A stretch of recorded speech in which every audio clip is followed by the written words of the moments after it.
नमस्कार, आदाब, मैं ऐश्वर्या से स्वागत है आप सभी का सियासत टीवी के साउथ इंडिया एक्सप्रेस में। अब देखते हैं मुख्य समाचार। तेलंगाना के मुख्यमंत्री रेवंत रेड्डी ने सरकारी ऑफिसों को टी हब में शिफ्ट करने के प्रस्ताव वाले जियो को तुरंत रद्द करने का निर्देश दिया। सरकारी ऑफिसों को टी हब में शिफ्ट करने से जुड़े जियो के बारे में पता चलने पर तेलंगाना के मुख्यमंत्री ने निर्देश दिया है कि इस कदम को तुरंत रद्द किया जाए। सीएमओ की इस एक प्रेस कॉन्फ्रेंस में कहा गया है कि टी हब फैसिलिटी का हर इंच सिर्फ स्टार्टअप, टेक एंटरप्राइज, शुरुआती स्टेज की कंपनियों को बढ़ावा देने के लिए इस्तेमाल किया जाएगा। इसका लक्ष्य तेलंगाना राइजिंग को यूनिकॉर्न बनाने के लिए जोड़ना है। तेलंगाना सरकार का आदेश गुरुवार 22 जनवरी को घोषित की 39 सरकारी ऑफिसों में से कुछ को हैदराबाद के टी हब में शिफ्ट किया जाएगा। इसमें रेवेन्यू का बेगमपेट डिवीजन ऑफिस शामिल है। रिपोर्ट्स के मुताबिक एनर्जी और एंडोर्समेंट और फॉरेस्ट डिपार्टमेंट के ऑफिस जो अलग अलग जगहों पे चल रहे हैं उन्हें तेलंगाना हाउसिंग बोर्ड के तुलजागुडा कॉम्प्लेक्स में शिफ्ट किया जाएगा, जैसा कि अब रद्द किया गया ऑर्डर में लिखा है। ऑर्डर में यह भी कहा गया है कि मौजमजा मार्केट में मौजूद बिल्डिंग में रेवेन्यू स्टार्टअप और रजिस्ट्रेशन के ऑफिस होंगे।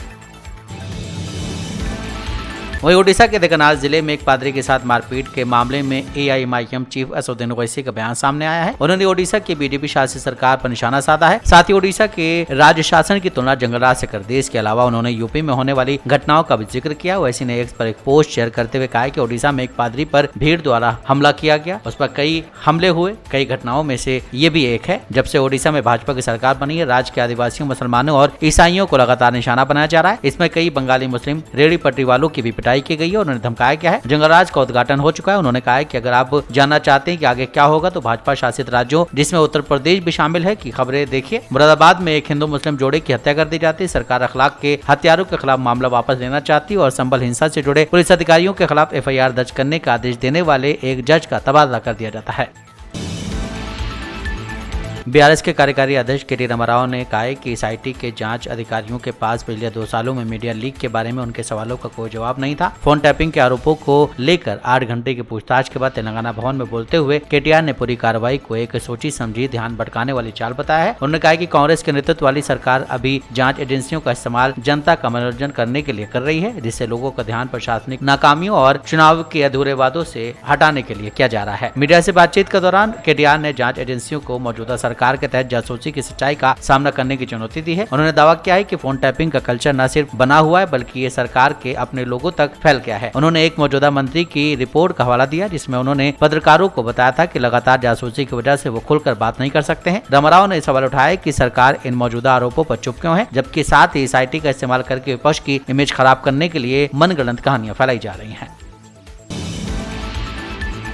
मजलिस बचाओ तहरीक के प्रवक्ता अमजदुल्ला खान ने आरोप लगाया कि तेलंगाना की कांग्रेस सरकार हिंदुत्व तत्वों के प्रति नरम रवैये ने हैदराबाद निकाय चुनाव से पहले तेलंगाना में सांप्रदायिक भड़काव को बढ़ावा दिया है। उन्होंने कहा कि भाग्यनगर गणेश उत्सव समिति जो सिर्फ 10 दिन के गणेशोत्सव को मैनेज करने के लिए बनी है, उसको जिहाद के नारों के साथ राजनीतिक रूप से भड़काने वाली रैली करने की इजाजत देना खतरनाक और गैर जिम्मेदाराना है। खान ने सवाल किया कि राज्य हाईकोर्ट ने बीजीयूएस इवेंट का कड़ा विरोध क्यों नहीं किया और चेतावनी दी कि हैदराबाद की शांति वोट बैंक की राजनीति के लिए कुर्बान नहीं की जानी चाहिए। बीजीयूएस ने 12 जनवरी को हिंदू समुदाय से अपील की कि वो 24 जनवरी को बालापुर के गणेश चौक पर धर्म रक्षा सभा में शामिल हों। इसमें लव जिहाद, इकोनॉमिक जिहाद, ड्रग जिहाद, फूड जिहाद और लैंड जिहाद के खिलाफ विरोध प्रदर्शन किया जाएगा। ये ऐसी साजिश की थ्योरी है जिन्हें कट्टर दक्षिणपंथी ग्रुप बार बार गलत साबित करते हैं और बढ़ावा देते हैं। गणेश उत्सव समिति आंदोलन पे चल रहा ये सब हिंदू लोग यहाँ पर आना बालापुर कई के हाथ से बोलो तो यहाँ रोहिंग्या वाले 20,000 लोग यहाँ बालापुर पे है। ये 7 महीने के पहले मैं 200 आदमी से जाके पूरा गुड़ारा पे मैं फिरे सो वो सोप क्या दिख रहा, वहाँ पानी फ्री हो रहा, उसको करंट फ्री आ रहा, वहाँ फूड कल्ती फूड काम कर रहा। वहाँ आके वो लोग सोप लोग क्या कर रहा वहाँ पर नहीं है। उन आके पूरे काली में फिर के काली के अंदर आके मटन शॉप वाले के दुकान उन लोग है, बार शॉप का दुकान उन लोग का है, सोप दुकान सोप लोगों का उनका ही चाहिए। यहाँ भारत देश के अंदर उन लोगों को उन लूट कर रहा। ये देश वाले नहीं है, बांग्लादेश वाले बर्मा कैसे आए, ये सोप लोग आके यहाँ घुस के आके करोड़ों रुपये दादा 10 करोड़ लोग यहाँ आके यहाँ हैदराबाद आके यहाँ बालापुर में आके ये सोप लोग आके मैं यहाँ वाले काम पूरा लूट कर रहा। उन लोग का आधार कार्ड है, पान कार्ड है, रेशन कार्ड है, डबल बेडरूम भी हाउस है, ये सब मिल रहा है उनको। उसका हर क्या हुआ, उसका आके 20 साल होगा। उन्होंने आके हॉस्पिटल में भर्ती हो तो बर्थ सर्टिफिकेट देने के बाद वो यहाँ इंडियन वाला हो रहा। वो इंडिया वाला क्या क्या रहता है यहाँ पर?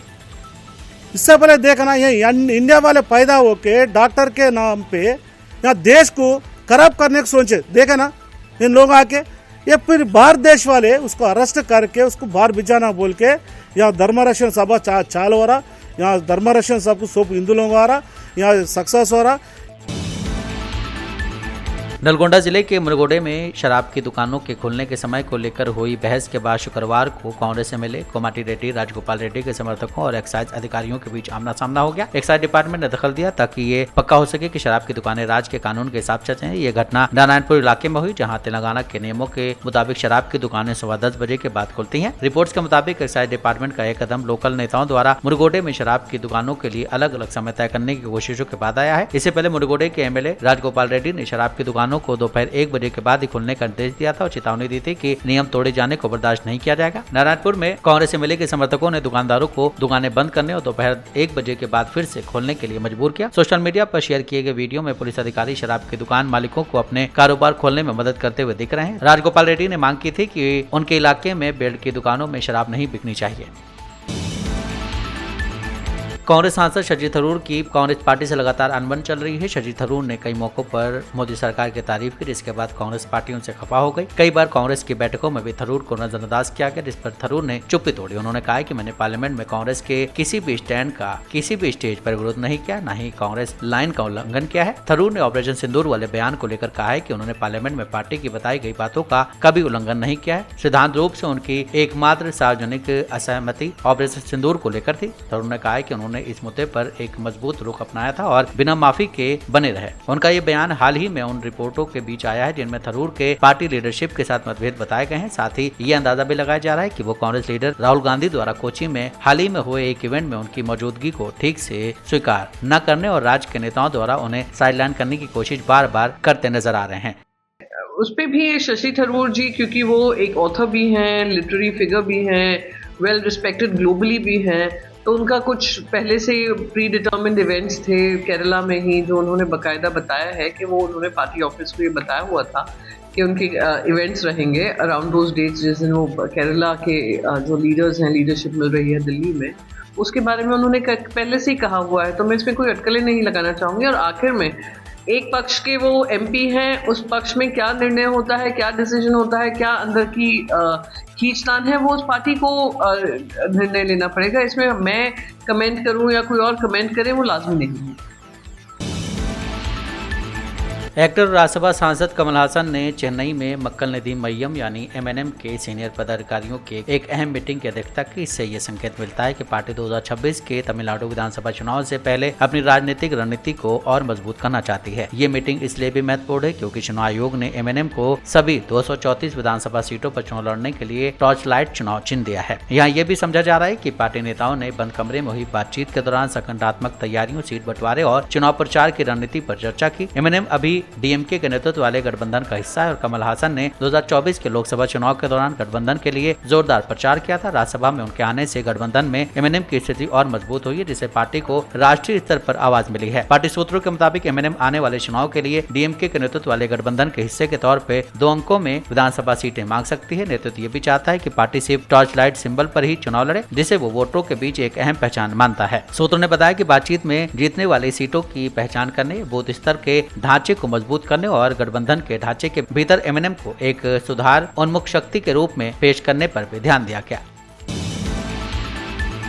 तमिलनाडु के मुख्यमंत्री एम के स्टालिन के बयान पर बीजेपी विधायक भावना बोहरा ने कहा है कि वो हमेशा विवादित बयान देते हैं। उन्हें भगवान राम के नाम से इतनी दिक्कत क्यों है? महात्मा गांधी जी के नाम पर वो इस योजना का विरोध कर रहे हैं। उनके आखिरी शब्द भगवान राम के ही थे। उन्हें बताना चाहिए कि ऐसी समस्या क्या है, पारदर्शिता या रोजगार की गारंटी। लोग इस तरह की बातों को समझते हैं और जब ये योजना लागू होगी तो उन्हें आखिरकार मानना ही पड़ेगा। देखिए, स्टालिन का और इनकी सरकार का रिकॉर्ड हम सब जानते हैं।